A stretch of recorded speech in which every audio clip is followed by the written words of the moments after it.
In the small African village of Kijoni, where the sun rose gently over clay houses and children played on dusty paths, lived a girl whose dreams were bigger than the sky above her. Her name was Amara. Amara was born into poverty, but her heart was rich with imagination. From a very young age, she loved fabrics, colors, and patterns. While other girls played with dolls, Amara cut old clothes into pieces and stitched them back together, creating beautiful designs that amazed everyone who saw them. Her father, Baba Nuru, was a humble farmer with tired hands and kind eyes. Though he had little money, he had great faith in his daughter.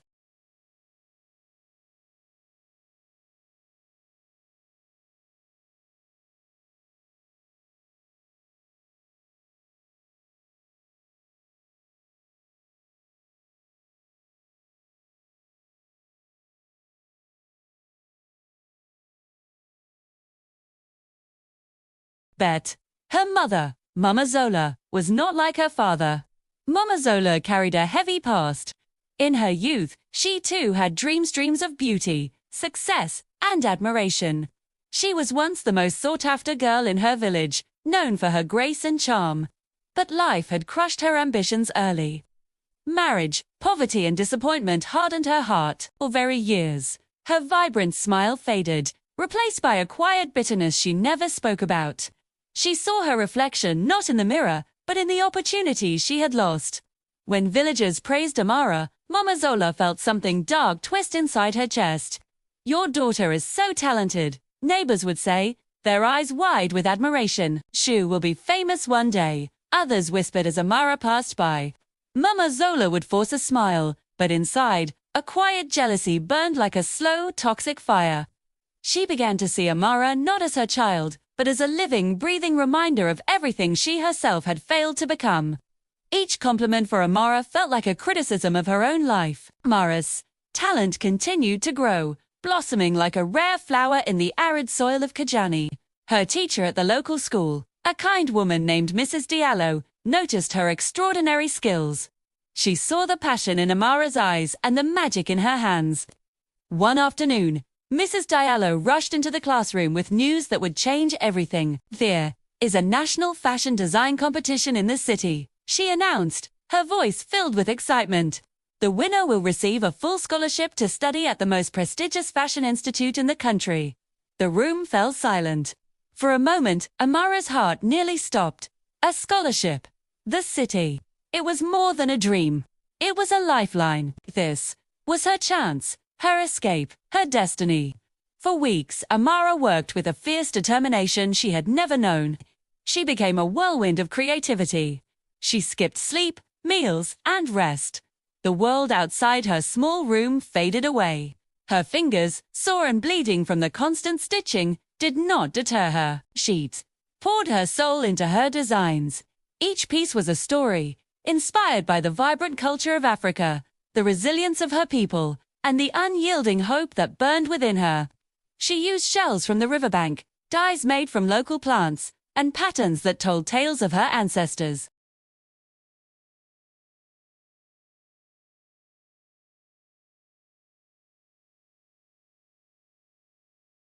One evening, her heart pounding with a mix of fear and excitement, Amara gathered the courage to tell her parents about the competition.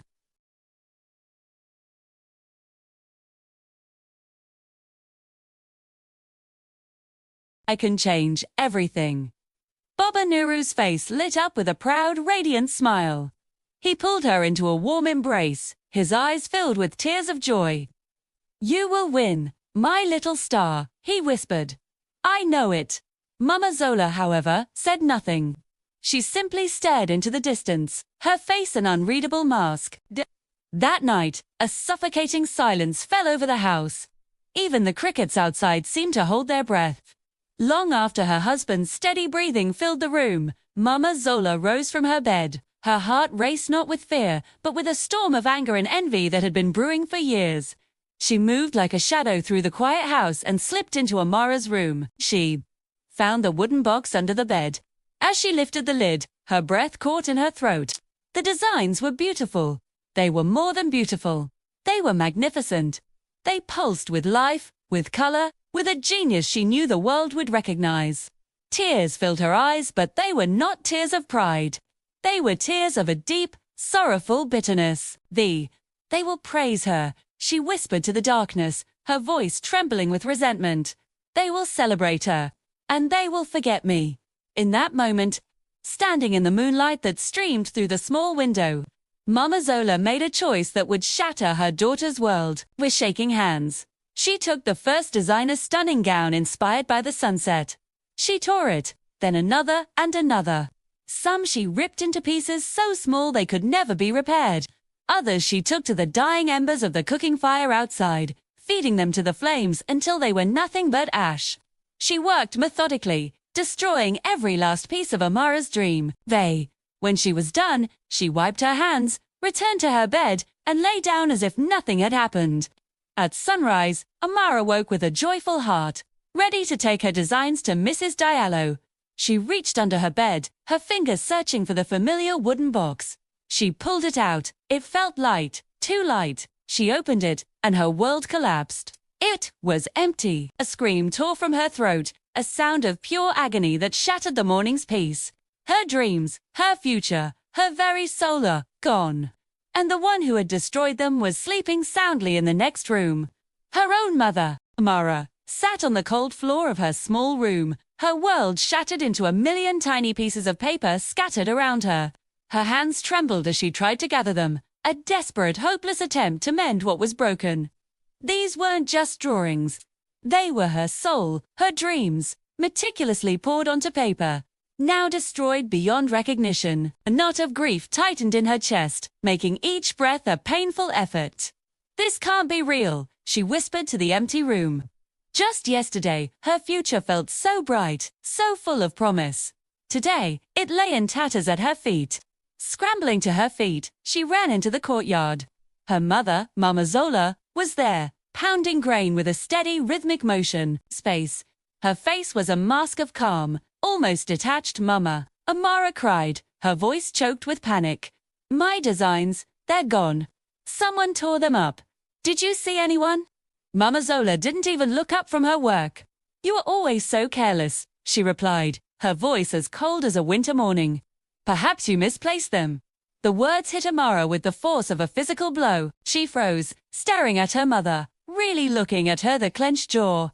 The way her eyes refused to meet Amara's, and in that chilling moment, a horrifying truth began to dawn. It wasn't a stranger. It wasn't an accident. It was her own mother. Mama Amara's voice was barely a whisper, broken and pleading. "Why would you say that? You know how much they meant to me." Finally, Mama Zola's eyes met hers, sharp and unyielding. "Dreams do not feed a family," she said, her voice laced with a harsh finality. "Reality does." In that instant, something fundamental inside Amara fractured. She couldn't breathe, couldn't think.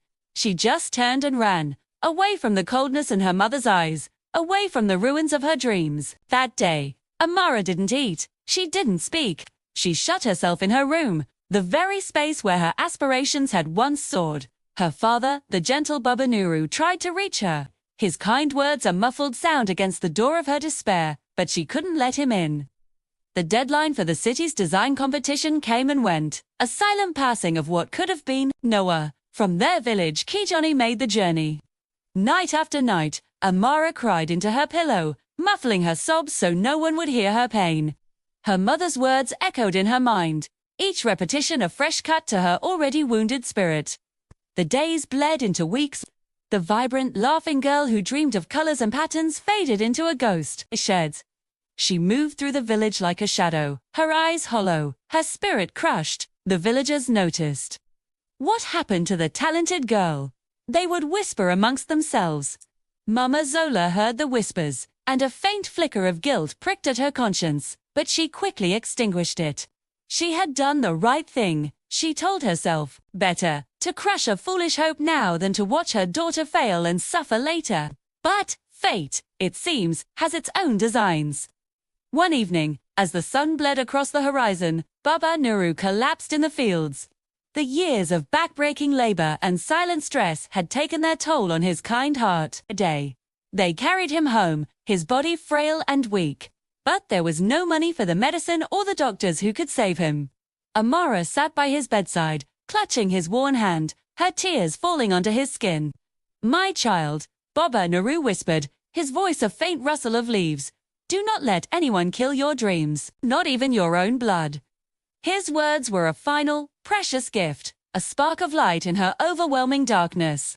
That night, surrounded by the quiet hum of the village, Baba Nero breathed his last. His passing didn't just break Amara's heart, it shattered what was left of her world, thous, filled with the sounds of mourning. Mama Zola wailed, her grief loud and performative, but Amara felt nothing but a vast, cold emptiness. Her father, the one person who had nurtured her dreams, who truly saw her, was gone. In the days that followed the burial, Mama Zola's harshness grew. "You will forget this nonsense about dreams now," she declared one evening. "You will be married soon. That is a woman's life." Amara looked at her mother, but the love that once filled her eyes had been replaced by a hardened, desolate pain. A switch flipped inside her. The soft, dreaming girl was gone, and in her place, a quiet resolve began to form. A few nights later, under the blanket of a moonless sky, while the entire village slept, Amara packed a small bag. She had no money, no portfolio of designs. All she carried was the memory of her father's words and a courage born from absolute despair. She paused at the doorway, taking one last look at the house, at the woman sleeping inside. Mama Zola looked peaceful, completely unaware of the storm she had unleashed. Amara whispered into the silent night, "You broke my heart. But you did not end me." Before the first rays of dawn touched the sky, she was gone. She walked away from Kajani, leaving her childhood and her pain behind. She headed toward the distant lights of the city with nothing but a wounded hope and a silent, burning determination.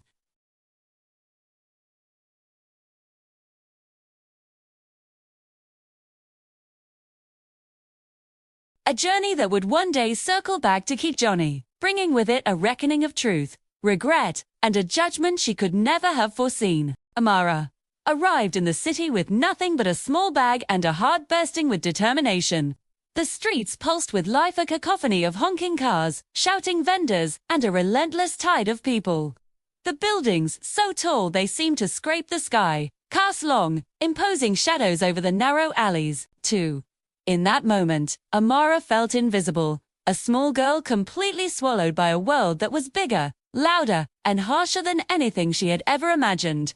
She spent her first night curled up on the cold floor of a dimly lit bus station, her arms wrapped tightly around her bag. Hunger gnawed at her stomach, and the city's endless noise kept sleep at bay. But she refused to cry, refused to beg. The words of her father resonated in her mind. "Your dreams can survive even when the world tries to bury them." For days, she wandered the city, a ghost on its bustling streets, searching for any kind of work. Some people ignored her, some laughed at her.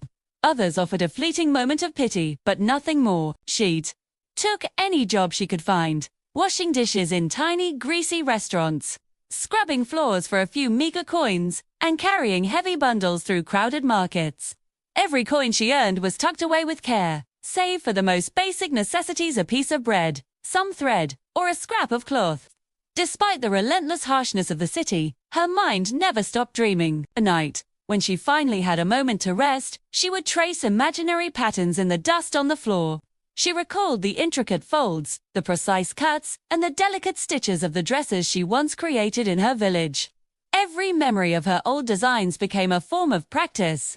Every imagined stitch strengthened her hands for the day her chance would finally come. One afternoon, while cleaning the floors of a small tailor shop, her eyes locked onto a rusty, forgotten sewing machine in the corner. Something deep inside her stirred an old familiarity, a powerful memory of creation. She hesitated, her heart pounding.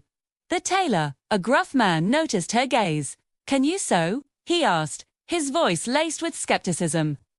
Amara simply nodded, too shy to speak. He handed her a torn dress and grunted, "Fix it." Her hands moved with an instinct she thought she had lost, stitching with a precision that felt like coming home. The fabric yielded to her touch, and soon, the torn garment was transformed, beautiful once again. The tailor stared, his eyes wide with surprise. "You can work here," he said, his tone softening slightly. But only if you are ready to learn everything, too. It was far from a glamorous beginning. 4 months, Amara continued to clean the floors, run errands, and patch an endless stream of torn garments. But she was a sponge, absorbing everything she saw. She studied the master's cuts, the way he folded fabric, the flow of his designs, and the way different materials moved under his skilled hands. Her skills grew sharper, and each night, she continued her mental practice, imagining herself not as an assistant, but as the designer she was destined to be. Years passed. Amara endured humiliation, hunger, and bone-deep exhaustion. But she was becoming stronger, not just in her hands, but in her spirit. Every small success, every stitch that held firm, fueled her resilience. The city, that had once seemed so impossible and overwhelming, slowly began to bend to her unwavering determination. One evening, a wealthy, elegant woman entered the tailor shop. Her discerning eyes scanned the room, and then, they stopped. They fell upon a dress Amara had secretly reimagined and repaired after hours, pouring her own creative vision into the mending. The woman gasped, her expression one of pure admiration. "Who made this?" she demanded, trembling. Amara stepped forward. The woman's eyes sparkled with interest. She saw not just a shop girl, but a raw, undiscovered talent. This encounter became Amara's turning point.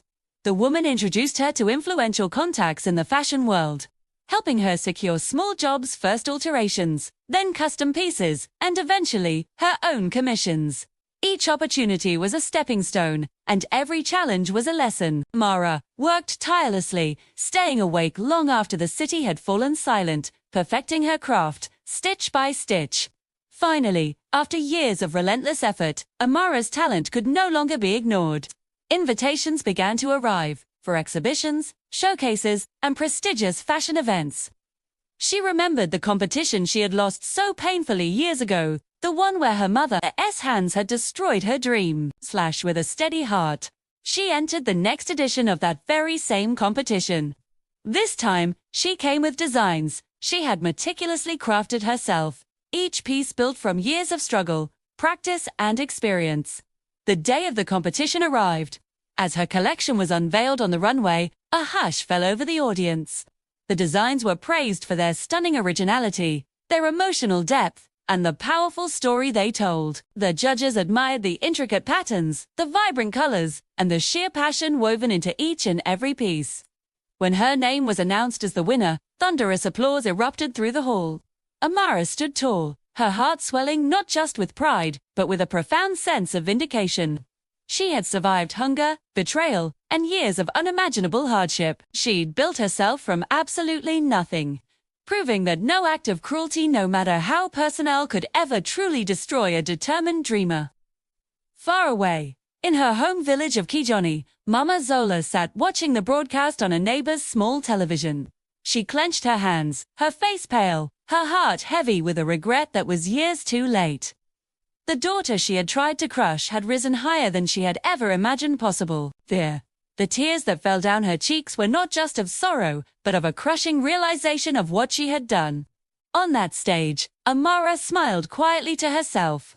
She felt the warmth of victory, but also a deep, unshakable calm of inner peace.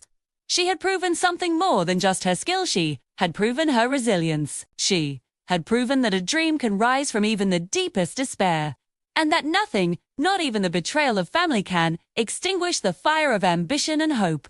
And so, standing there, with the city lights reflecting off the polished floor, Amara's journey came full circle.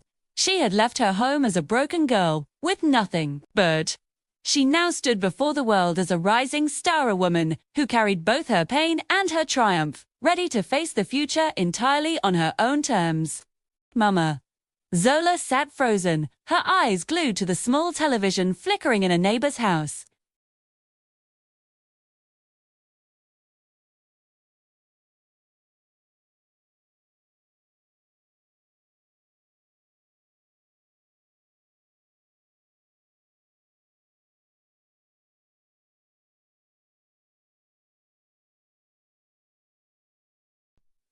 The announcer's voice, booming and full of admiration, echoed through the small, crowded room. He praised her talent, her incredible journey, her unwavering strength. Hearing those words, Mama Zola's hands began to tremble uncontrollably. A whisper escaped her lips, so quiet it was almost lost in the noise. "That is my daughter." Instantly, the room erupted. The neighbors who had watched Amara grow up cheered with genuine pride.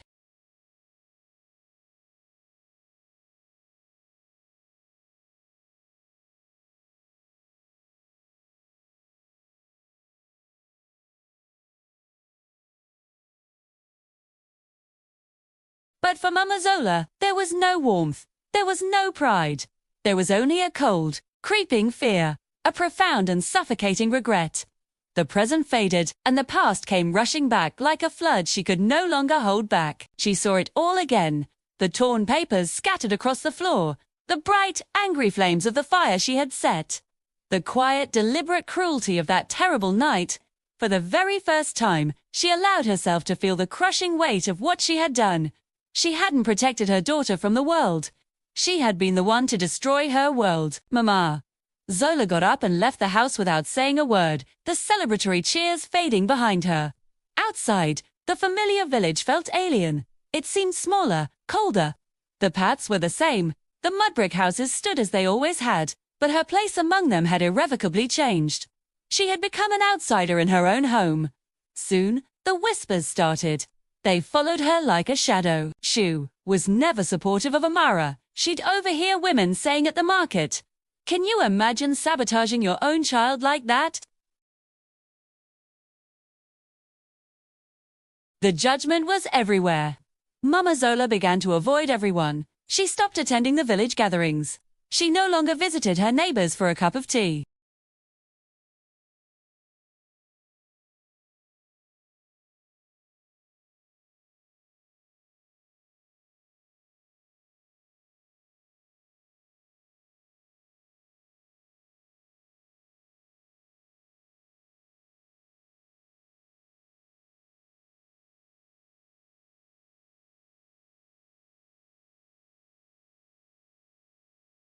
She grew frail.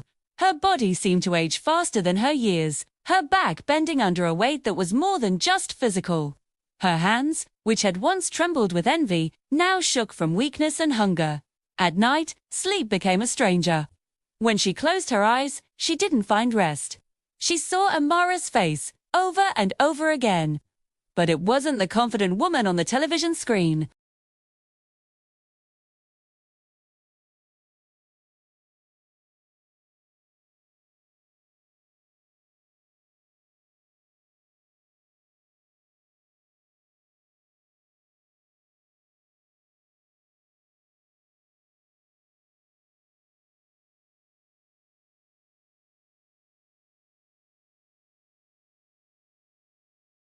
Heard, "She's opening a training center for girls." Another added, their voice filled with awe, "She wants to help them, give them the chances she never had." Hearing this, Mama Zola felt her knees weaken, her heart hammering against her ribs. Amara was returning. The daughter she had betrayed. The dream she had tried to bury in ash and smoke. Fear, cold and absolute, gripped her heart. Her first instinct was to run, to hide from the reckoning she knew was coming.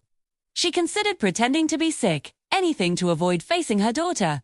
But fate, it seemed, had other plans. There would be no escape. The day Amara arrived was unlike any Kajani had ever seen. The entire village gathered, lining the dusty main path.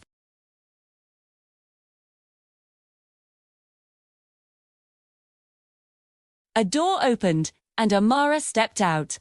She was calm, graceful, her presence commanding an immediate, respectful silence from the chattering crowd.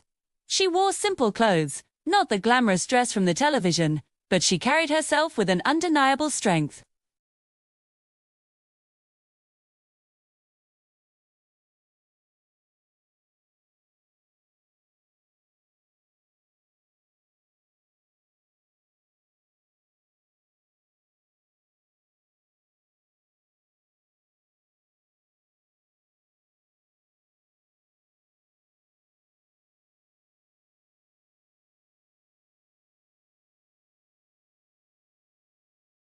dilapidated house, where Amara had grown up, the very place where everything had begun, and where everything had fallen apart. Amara was there, standing quietly in the dim light, her gaze fixed on the cracked mud walls, as if seeing the ghosts of the past.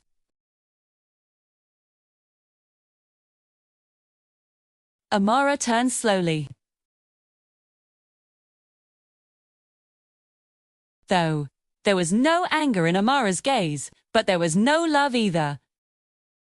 Only a vast, unbridgeable distance.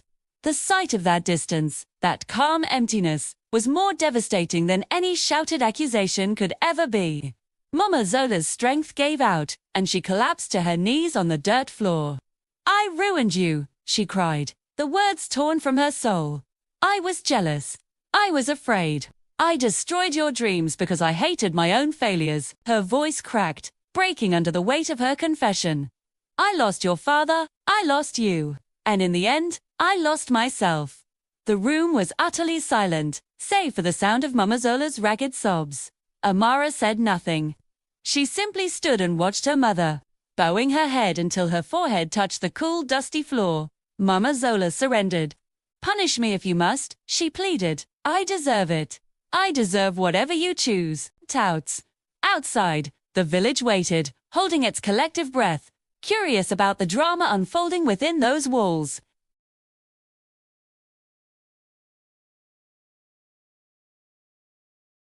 And now, only one question remained, hanging in the heavy air between them. Would Amara choose forgiveness or justice? The room felt heavy with silence.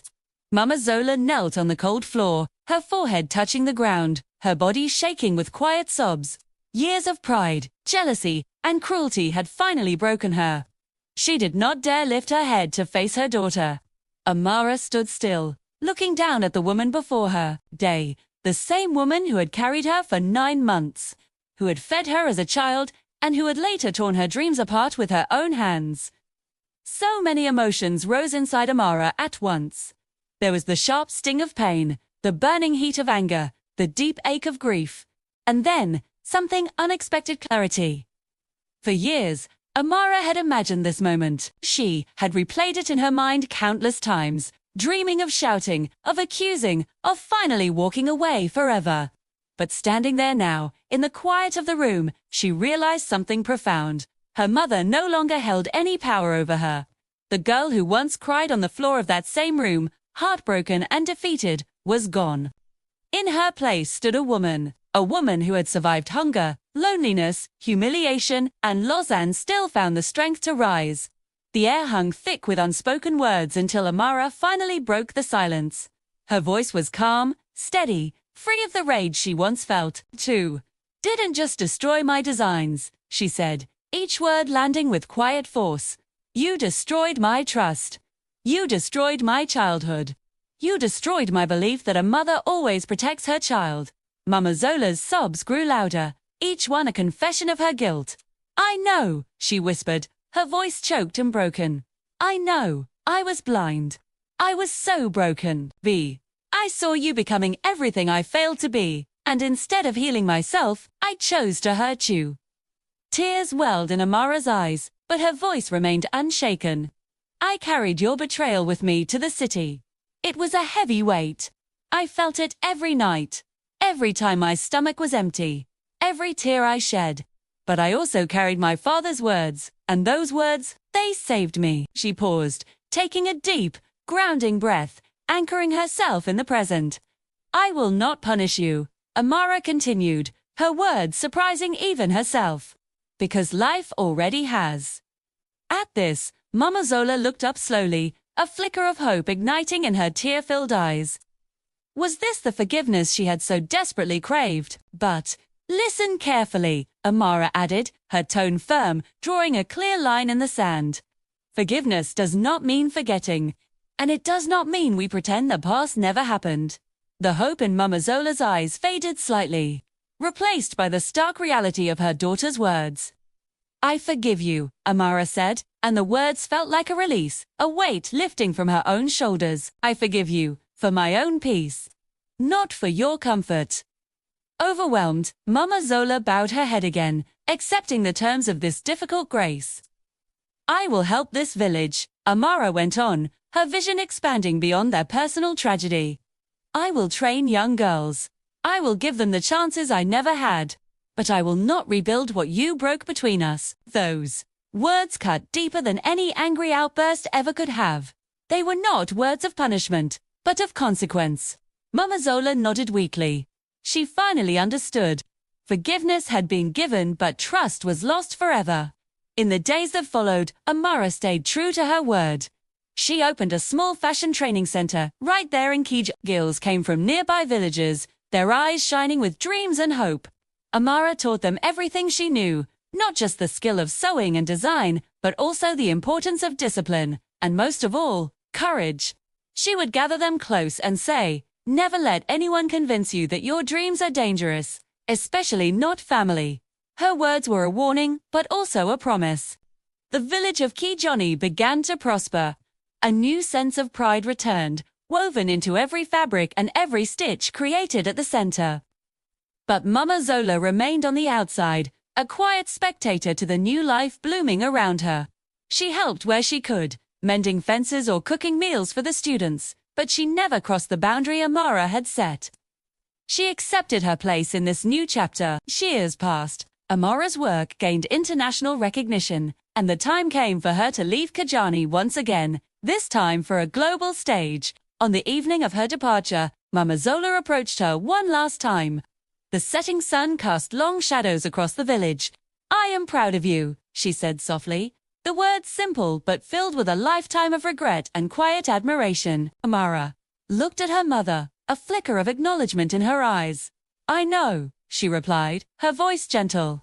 As Amara walked away, the sun setting behind her, one truth stood clearer than ever. The deepest betrayals do not always come from our enemies.